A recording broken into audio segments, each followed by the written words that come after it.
How we doing, everybody? Another good Friday night. Go into a little NASCAR chat tonight to see where we are with part two of our series on NASCAR for beginners. So tonight we're going to be a little all over the place. We're going to do a little bit of some of the different drivers who's out there. Kind of ways to go about if you want to look for a driver you want to start following. And then we've got some questions that some people have sent me via text and different things. So we'll answer those and go through it to hopefully give y'all some more knowledge on the sport. So, before we get going, last week, a little quick recap. If you go back and watch NASCAR for Beginners Part 1, you'll see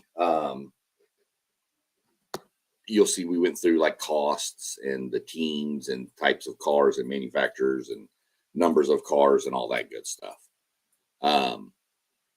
This one here is going to start breaking down more in depth. And as we get further, we're going to go more in depth. So with that being said, we're going to go into some of the best drivers in the sport right now.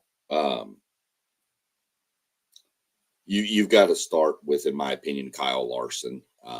He drives the number 5 car. Probably the best all-around race car driver in the world, to be honest. The guy drives everything. Sprint cars, stock cars, Indy cars, little sprint cars on the weekends and in the middle of the week. I mean, he races probably 5 days a week. Nicknamed is Young Money. Tons of videos and things out there on him. There's a series, I want to say it's on Netflix, called Dirt. Really good series. It follows dirt racing around the U.S. He actually owns the High Limit series, and it's dirt sprint cars. Pretty good little series out there. And then there's a new series that came out. I think it's on YouTube, could be on Netflix. I'm sure you can find it anywhere. But what it is it's some of the younger drivers, the up and comers, coming into NASCAR, like Carson Hocevar and Connor Zilisch, and there's a few others. But it's called Rising. Pretty good little show. Hello, Tiny Kid 2000. I see you in the chat down there. How's your evening going? So that's probably the main driver right now. Plus, Kyle Larson is the defending NASCAR Series champion. You also have somebody, William Byron drives the 24 car. He's a good story to follow up. He actually got into racing through iRacing on the computer. He's a good one. Those are two of the Hendrick drivers. Chase Elliott is NASCAR's most popular driver, has been for years. He's another good one to follow. He drives the number 9 car. Then you jump into my favorites. You've got Ryan Blaney. He's from Columbus, Ohio, or right outside of it. Drives the number 12. Does he drive it? Oh, yeah, he drives the 12 car. I'm getting my numbers confused here. For Penske, he's sponsored by Menards. Then you've got Josh Berry, of course. I've mentioned him a couple of times. He's my driver, the number 21 car for the Wood Brothers. You've got Denny Hamlin, who is the driver everybody loves or hates. He's kind of like the New York Yankees of NASCAR. Then you go into, Chase Briscoe's out there, Christopher Bell. Both of those drive for Joe Gibbs Racing. You've got Bubba Wallace is a really popular driver to a lot of people. He drives for Michael Jordan's race team. You've got Joey Logano's always in the top, 10. Chris Buescher, anybody that's from Texas, like myself, he's from just outside of Dallas. There's tons of drivers. The Joey Logano's got 3 NASCAR championships. Ryan Blaney has one. And then, of course, Kyle Larson won the last one. The one before it was Kyle Larson won this one. Last year was Joey Logano. The year before that was Ryan Blaney. And the year before that was Joey Logano. So they're a little, there's a little bit of difference out there. The best way to go about it is, most people have a car manufacturer they like the best. The three manufacturers, Chevrolet, Ford, and Toyota. So it depends on what manufacturer car you like. Then from there, it's a matter of just kind of watching races and see who you enjoy. Who's, most people are going to root for somebody who's obviously up near the front or winning races. But like my wife, before she got into it, she didn't know anything about them, and she picked Ryan Blaney as her driver because she liked the Menards car. That's just what she said. I like the Menards car. I like the paint scheme. When I first got into NASCAR, there was a car, the number 28 car, and it was a black car with a big orange Texaco star on the hood, and I just thought it was one of the coolest looking cars ever. And so I just got into the sport and started following him, and then that driver, and then just evolved as drivers retire. You look for other ones. The one thing about this sport is you can have more than one favorite driver. You don't have to have just one. It's not like if you're like a Yankees fan, you can't be a Red Sox fan. That's obvious. But in NASCAR, if your favorite driver, mine's Josh Berry, I still root for Ryan Blaney, or I root for anybody driving the Ford cars. So there's numerous different ways to go about how you find a driver. But like I said, most people latch on to somebody who's doing good because if you're going to root for somebody, you want them to be a winner. That's kind of the ways of the drivers go. You can find any kind of highlights you want on YouTube. If you search that driver and put Chase Elliott NASCAR, Ryan Blaney NASCAR, and it'll pop up all kinds of highlights that you can screen through and watch. Those are just some of the ways. I've missed a few people popping up in the chat. I see a few: George, also Brooks, Evil Larry, Fabian, Paul. I've seen, y'all, welcome to all y'all for watching and tuning in.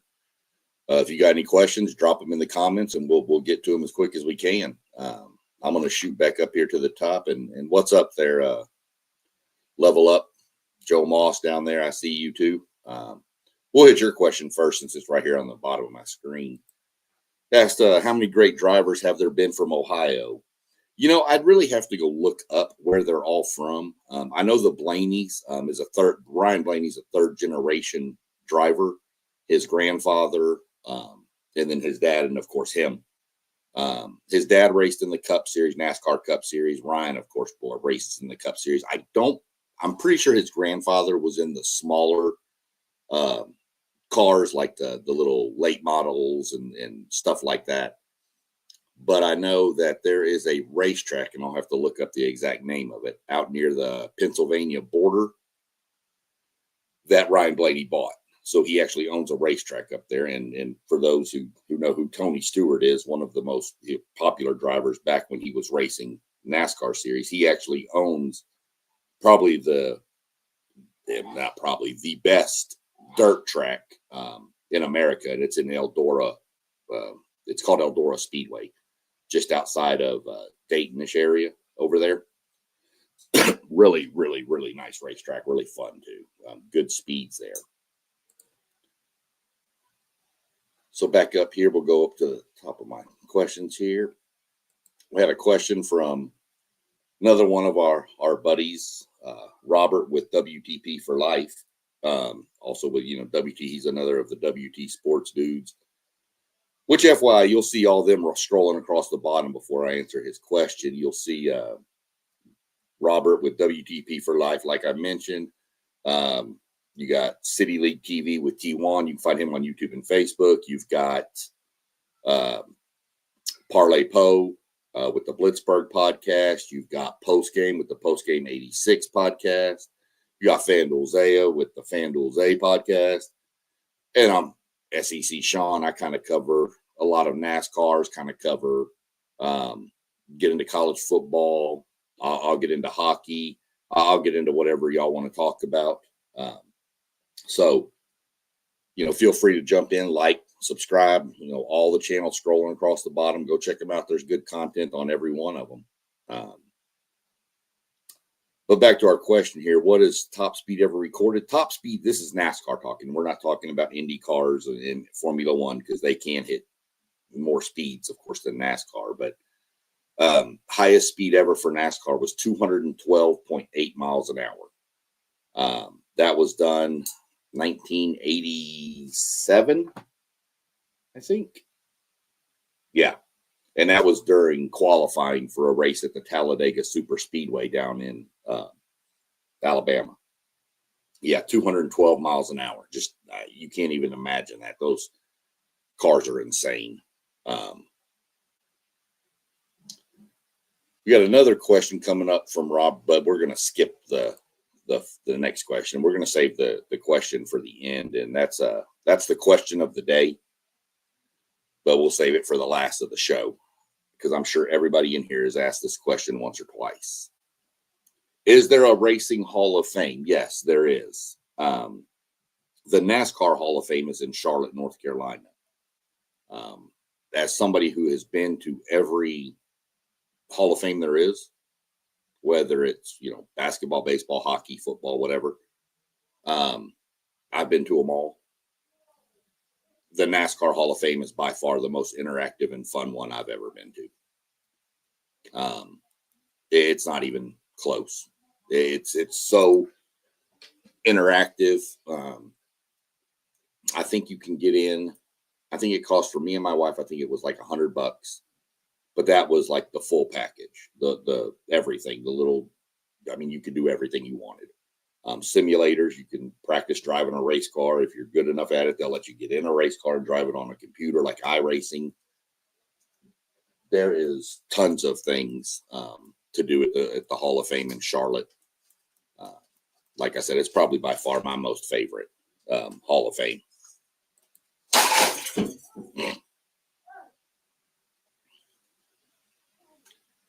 Got a question from another gentleman named Doug.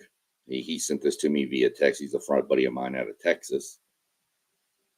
Says, what is the average temperature in a car? And, obviously it's warm, but it normally, based on your temperature outside, it's about 120 to 140 degrees out inside the car. You can just imagine, how hot that is. And then you go into, in extreme cases, like they race sometimes in Texas in July, and the car inside temperature could be 160, 170 degrees. How do they combat that? People say a lot of drivers have cool suits, and all it is a shirt that plugs in and it blows cool air. The air circulates through a water in your shirt. The problem is the technology on those hasn't been really, really mastered yet. And there are times where those cool shirts go out and these guys wind up like almost have to unplug it and turn it off because it's like boiling water on their skin. So that's the temperature, you get pretty warm. Let's see.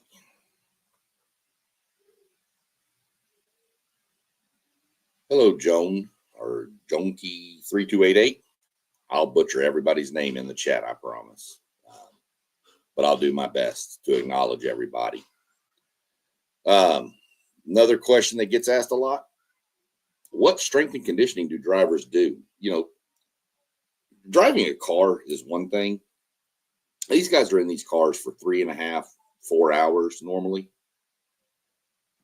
So it's a lot. They do a lot of cardio. I've seen videos of this. I haven't seen this. I'm hoping they bring this to the Hall of Fame I mentioned earlier.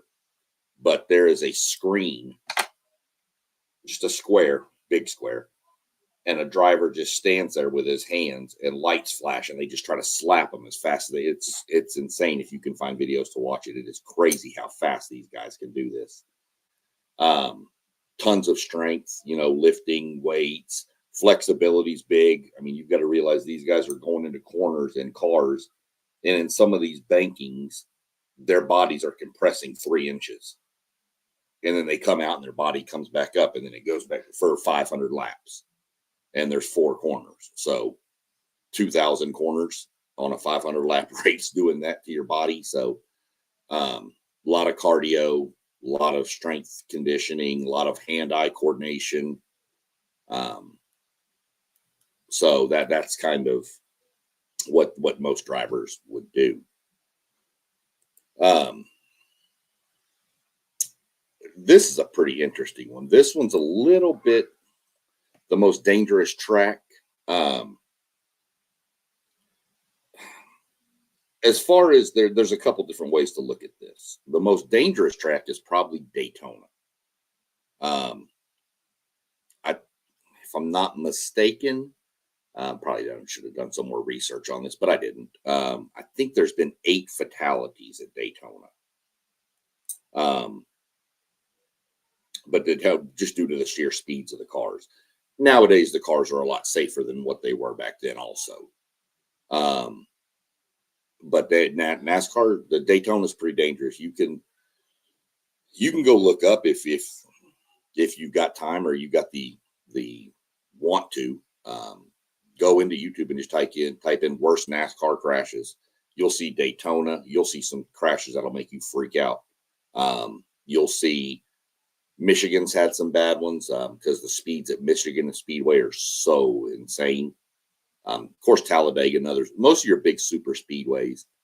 Some people claim Bristol, Tennessee, which is a little short track race, half-mile track. They consider that one pretty dangerous, but to me, it's not. It's just people list it because there's normally so many wrecks there that they consider it dangerous, but it's really not one of them. Most of your dangerous tracks are your high-speed tracks: Daytona, Talladega, Michigan, Texas, Charlotte. Because wrecks at those places can nowadays not necessarily, I mean, there's always the risk of fatality, but it's not even really that. It's more of injury. Guys injure their backs. At Michigan race this year, Alex Bowman hit the wall on the backstretch in Michigan, and he was out for 2-3 weeks, I think, with a back that was messed up. Somebody hit the wall, I want to say it was Talladega, in the lower series, in the Xfinity series, and he was out for 3-4 weeks. So that's why I consider those some of the most dangerous tracks. We will be getting into more of a track discussion probably on the next episode of this, where I'll break down more of the different more in depth on the styles of tracks. I know I have a question in here. Somebody asked about what are the differences in the tracks, and I'll get into that, but we're also going to go into more of the depth of the tracks and the different like dimensions and different styles at a later episode. Do pit crews change teams? Yes, most definitely they do. Not necessarily the whole pit crew, but especially like when NASCAR finishes their regular season and starts the playoffs, if I'm the guy in for jacking up the car, first we're going to have a really slow pit stop. But if I'm the one in charge of jacking up the car and I'm the best one out of our whole organization, which may have 2 cars, 3 cars, 4 cars, but we're not in the playoffs, but our teammate is, I may move to that team to increase the speed of their pit stop. So yeah, they change them a lot. And sometimes teams that are just struggling at the back of the pack and they have 2 cars, sometimes they'll swap whole crews just to see if something clicks. It's kind of the old adage you hear about in like football or baseball. They just need a fresh start. It's kind of the same thing.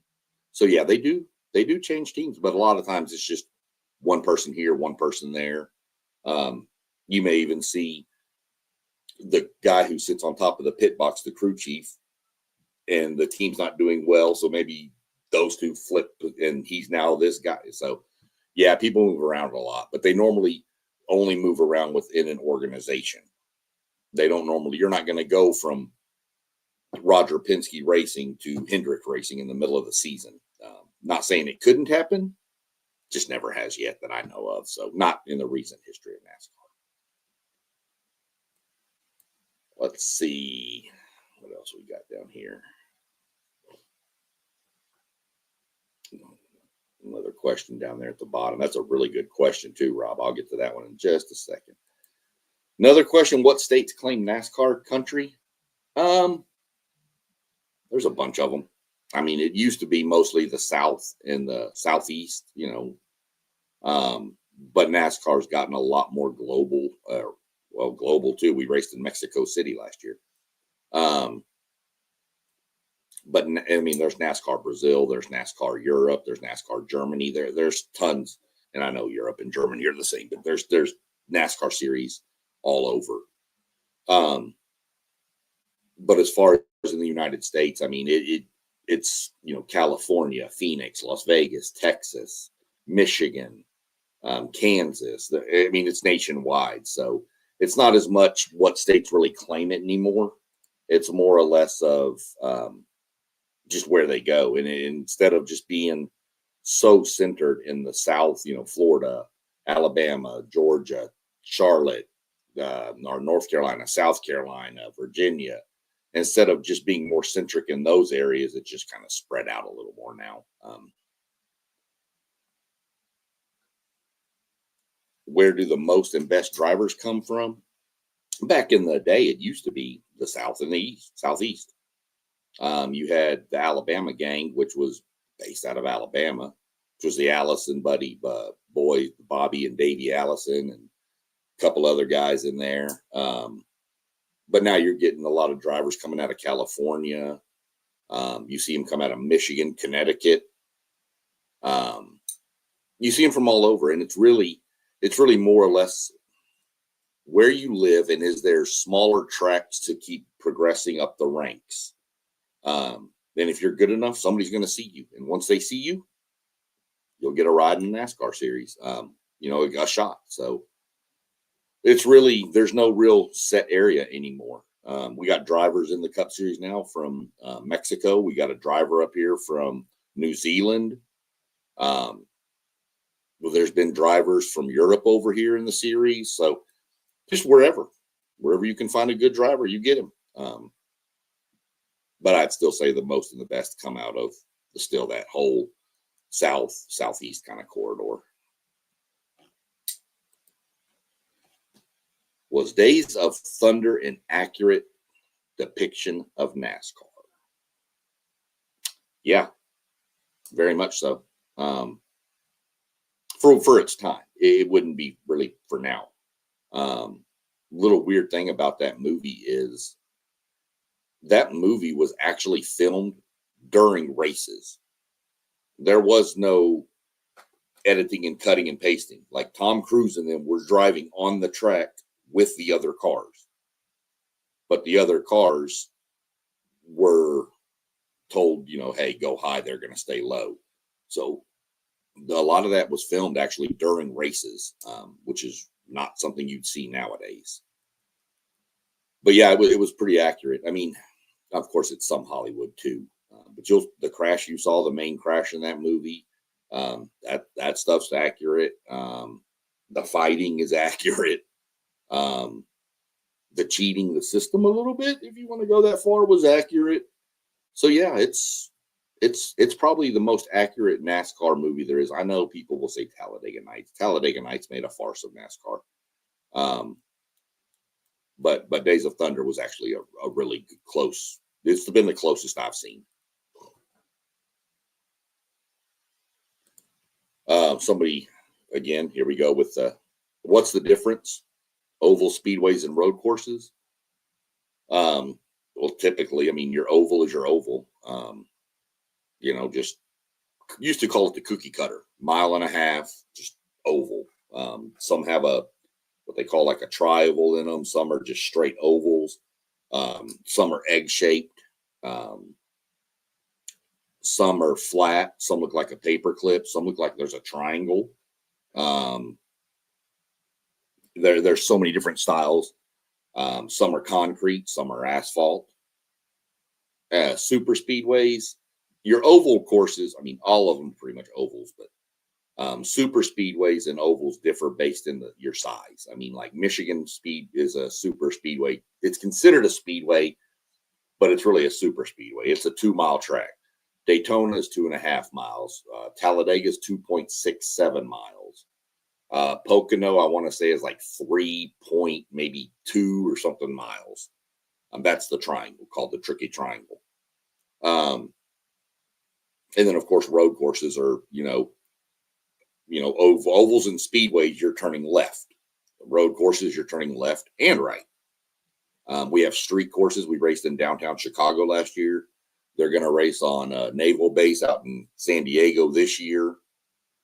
So they have street courses like, NASCAR's running down the streets of, pick your capital city or a major city near where you live: Columbus, Ohio, Houston, Texas.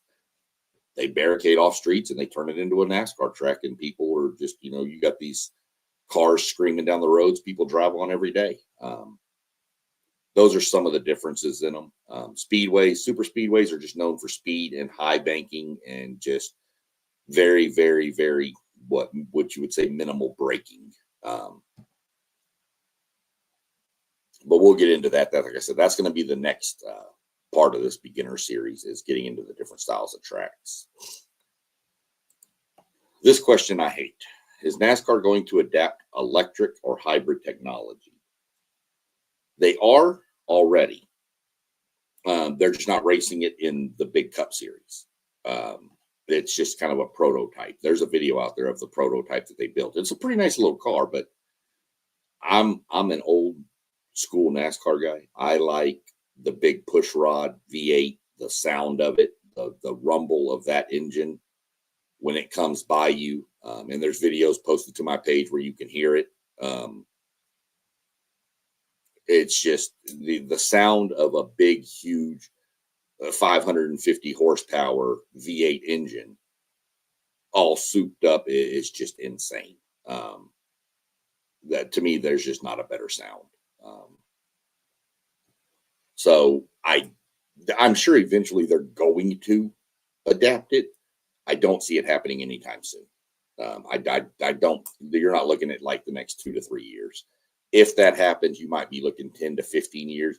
And I'm not even sure then that it's going to, it may be a whole new series. It could be the NASCAR electric series. I know there's talk of hydrogen technology to fuel the cars. So there's numerous different things out there. I just don't think it's going to go to that anytime soon. Let's see. What traditions make NASCAR? Well, NASCAR is the first tradition. The reason NASCAR started was moonshine, running from the cops. That's why NASCAR started. In fact, one of my favorite shirts I wear, I got from the Hall of Fame, and it straight up says it was only illegal if you got caught.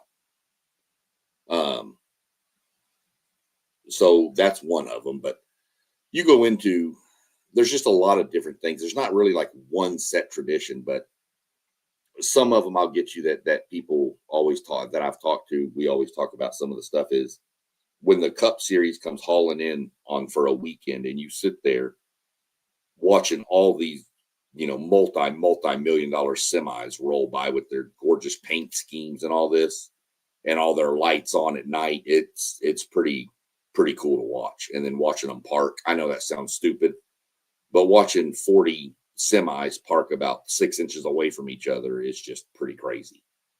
Those drivers are the best of the best for the semi drivers. Daytona is the ultimate tradition. I tell anybody, if you ever have a chance to go to Daytona for what used to be called Speed Weeks, it's like 2 weeks, but it's really a Speed Week now. But it's Thursday, Friday, Saturday, Sunday, and it's racing all day, and it is pretty crazy. Some of the other traditions are The Coke 600. NASCAR is huge with the military, by the way. Do a lot with folds of honor, military appreciation, all that kind of stuff. The Coke 600 is the big one. It's on Memorial Day weekend. That's the biggest racing weekend in the world. F1 races at Monaco. Indy does the Indy 500. And then at night, NASCAR does the Coke 600. And yeah, it's, 600 miles they race. And that track is 1.5 miles. So it's 400 laps. And they do 4 stage breaks. And in between, I think the second and third stage break, they do this huge military thing. And all the cars have somebody who, a military member who paid the ultimate sacrifice on top of the car. It's one of the most intense things. Some of the other traditions are mostly a lot of the trophies. Like you win at Martinsville, you get a grandfather clock. Pretty cool little trophy. Really good hot dog there too. You win at, where is it? I want to say it's New Hampshire. Yeah, Loudon, New Hampshire. You get a huge lobster. I don't know, just a big lobster you hold up. It's weird.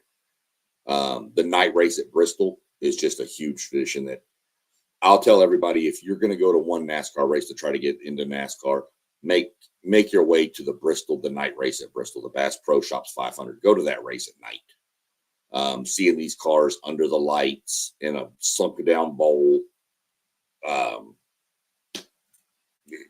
I would tell you that would be the first racetrack I would go to if you want to know what NASCAR is all about.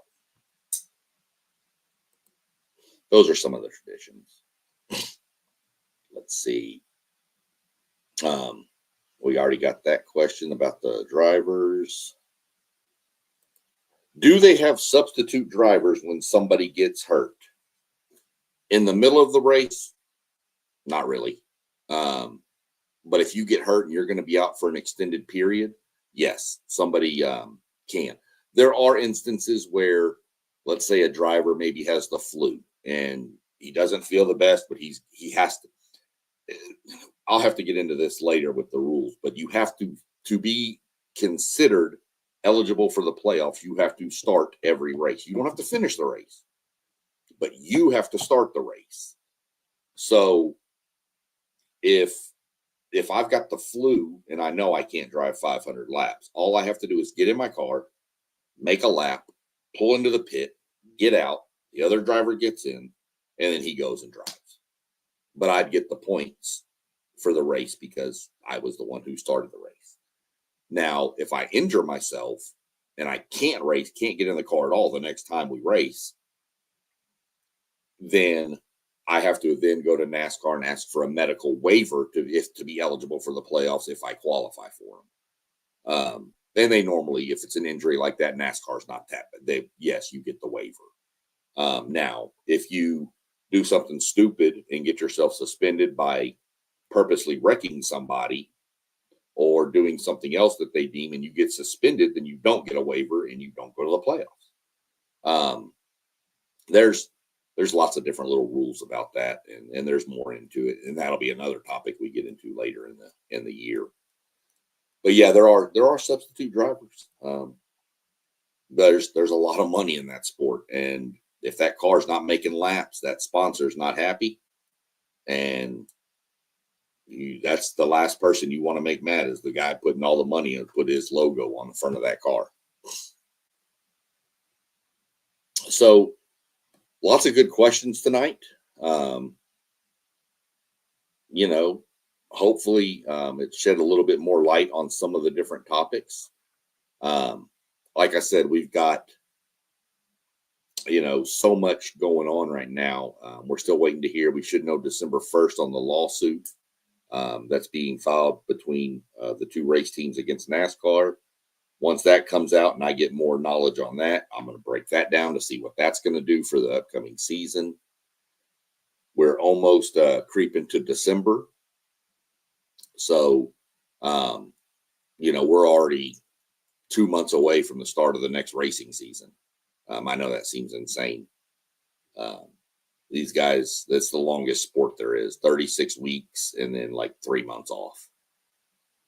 And they're out there, they're not off. They're in the race shop building, testing, taking cars out on tracks and running them, trying to try new setups and things, tire testing. They're doing all kinds of, there's no off time. So those are just some of the different topics, and I appreciate all the questions and, everybody tuning in tonight. But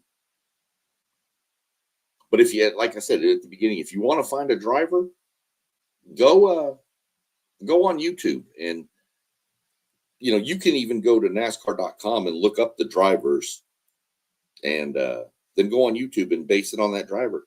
You can look at their highlights and then say, oh, well, this guy looks good. I'm going to go check out his highlights. You can go on YouTube. You can go to NASCAR.com and look up previous races. Type in the title of the race and the year of the race into the search bar on YouTube. Watch the race. You can go to NASCARclassics.com. Thousands, hundreds of races, if not thousands. Could be thousands. I'm talking races from back in the early days of NASCAR that they, 60s, 70s are on there. It might even be some older than that now. And it's not a sport that you have to have a favorite. It's not like a football, basketball, baseball that you have to have a favorite. You can just root for anybody that drives a Chevrolet, anybody that drives a Toyota, anybody that drives a Ford. You can just be, I'm a Ford guy, I'm a Chevy guy. So you can be whatever you want and just root for the whole thing. You might find a team you like. Maybe you like Roger Penske, and so you're going to follow the Penske cars. Just whatever. Maybe you like shopping at Menards, so you're going to follow the Menards car. Maybe you like shopping at Napa Auto Parts, so you're going to follow the number 9 Napa car. There's so many things. Maybe you like McDonald's, so you're going to follow Bubba Wallace because he got McDonald's as a sponsor. There's no right or wrong answer. And the difference is, it's not like other sporting events where you go to them, you got Yankees and Red Sox next to each other, or Cowboys and Giants, or Cowboys and or anybody with the Cowboys, whatever, getting mad at each other. No, these guys are I'm in my stuff that I wear for my driver, and there's a guy over here and a driver I don't really like. I don't yell at him and talk mess to him. We talk and joke. We just have a good time. Ain't no reason to get mad. I mean, it's a NASCAR race is like a family reunion, and if you've been to a family reunion, sometimes those are pretty fun to just stand back in the corner and watch. And same thing with NASCAR. But it is, everybody gets along. I've never seen an issue. I've never seen a fight at a race between people. None of that stuff. It's just family, Southern hospitality. That's exactly what you get at a NASCAR race. Well, let's see. We got another question popping in. I like this. Can sponsors like Pepsi sponsor more than one team if they are from different models like Ford or Chevy? Yeah, I mean, there are some, but not during the same race. Like, I'll go back a couple years when my favorite driver before he retired, every now and then he had Mobil 1 on his car. The number 4 car, Mobil 1, Kevin Harvick. That was my driver. But 3 races later, the Mobil 1 logo would be on Christopher Bell's Toyota. So, yeah. I mean, you're not going to, and you could see it during even the same race. I don't know that I've really seen it much, but I guess it could. I mean, but normally it's one per race. But yeah, they can most definitely sponsor whatever. No, if I wanted to take my company and sponsor a Ford, a Chevy, and a Toyota, I promise you, the owners of that race team are not going to say no to my money coming to be put on their car. Even if I say I want to do them all for the Daytona 500, and let's say it was $10 million a piece, and I put $30 million, $10 10 in each of those manufacturers' pockets and said, I want that car, and that car, they're not going to say no. Yep, you can have all of them out there. In fact, I'm pretty sure I've even seen it last year. I'd have to go back and relook, but I think I've seen it a couple times where we had a couple of cars painted the same color from different manufacturers because of the sponsor. But normally it's one sponsor per race a lot of times. But nobody's going to turn down money. I promise you that much. The cost to run one of these teams we went through last week, and you heard the cost of some of that, and you can imagine.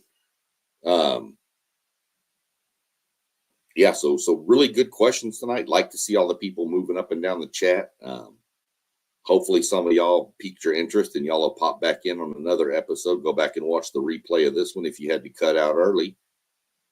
Don't do this for anything but just the fun, the love of the sport. Trying to reach out and touch as many people as I can that may not know anything about it that may be interested. That's a crazy question. What's my favorite thing to eat at a race? Well, I mentioned it earlier, but Martinsville, I have not actually been to Martinsville yet, but everybody that I've talked to says the Martinsville hot dog is a must-have. Don't know why. But they say you got to have a Martinsville hot dog.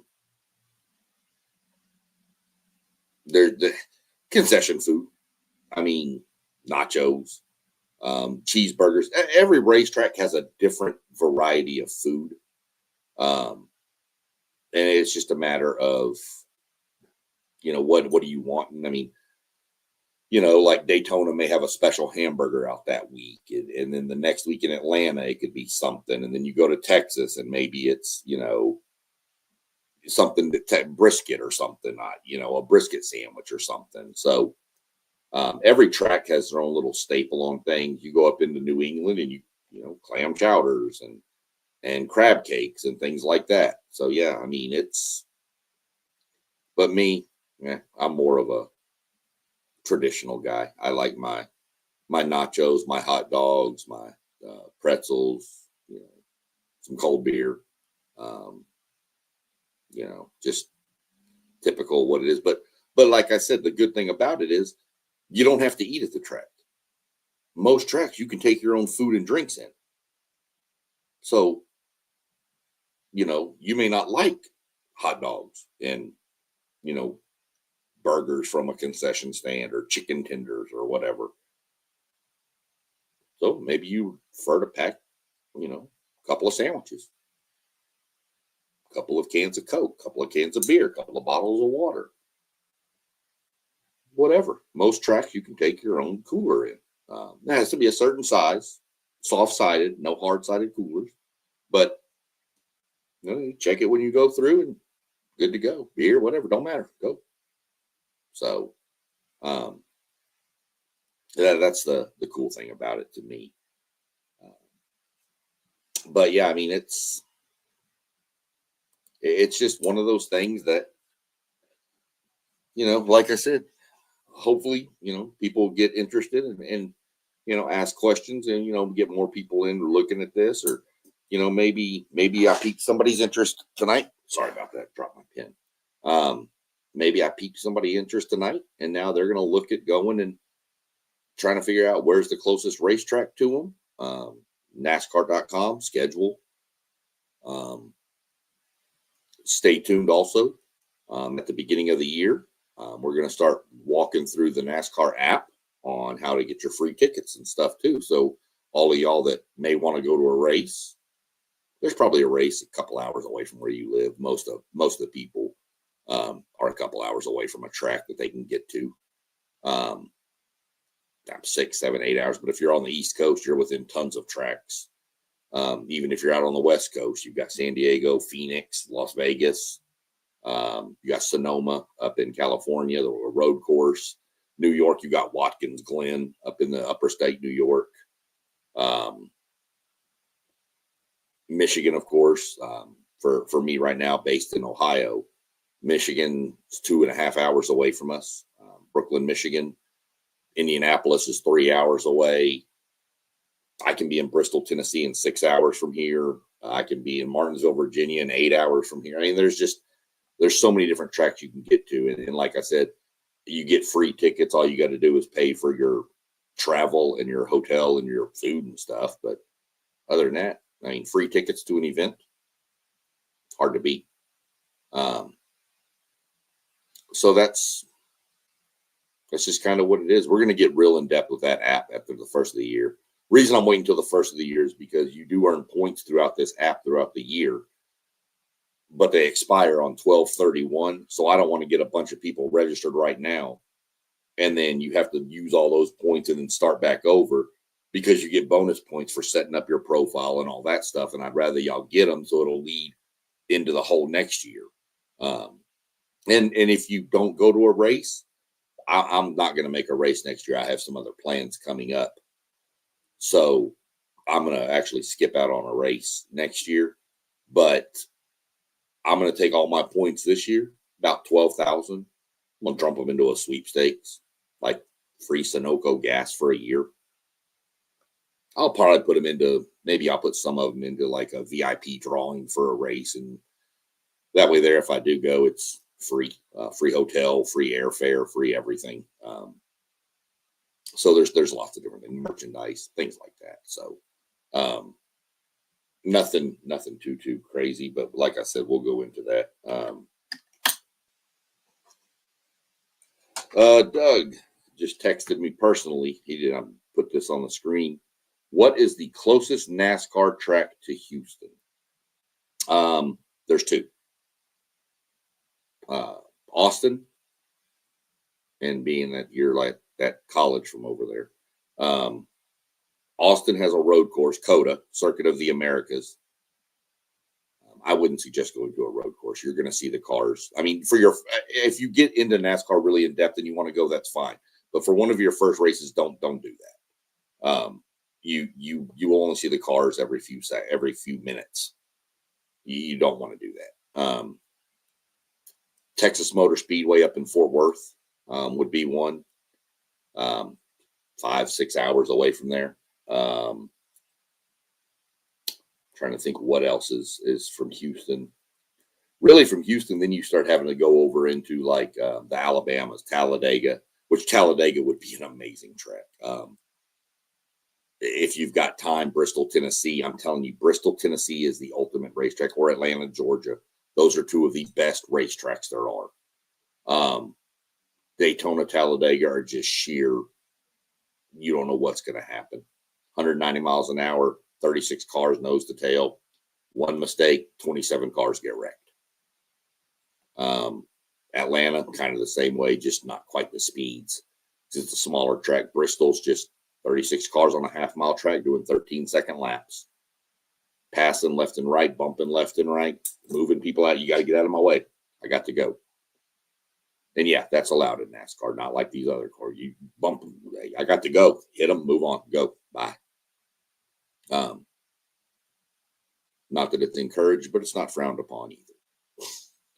So those are some tracks to from Houston, Texas, where you're located, Doug.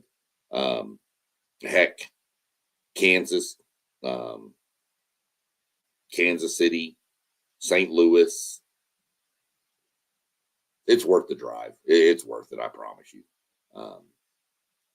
The Texas Motor Speedway up there in Fort Worth, pretty good race. Was terrible for a couple of years. The racetrack's starting to come back. They've repaved it, and it's starting to get some wear to it, so it's getting a little better now. Yeah, you could take her to Texas and have a good time.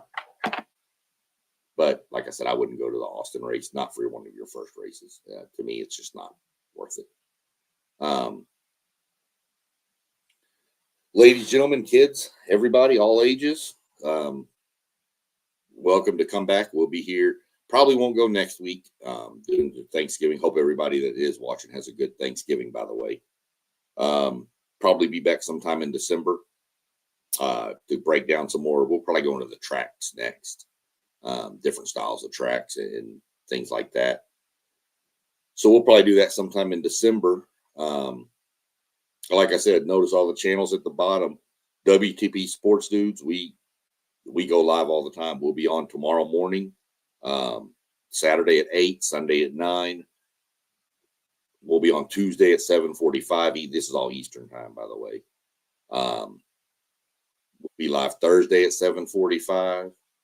I normally drop in on Friday, but like I said, Thanksgiving probably won't. Next week you may miss us. We may be out for Thanksgiving and stuff, but go look at all the content out there with all these guys' channels. There's a lot of content out there, and if you enjoy what you hear, or even if you don't, just hit the subscribe, like button. Doesn't cost anything. Doesn't sign you up for anything. Doesn't do anything. Just helps us, makes us look a little better. Other than that, everybody have a good evening, and we'll get back into it next time.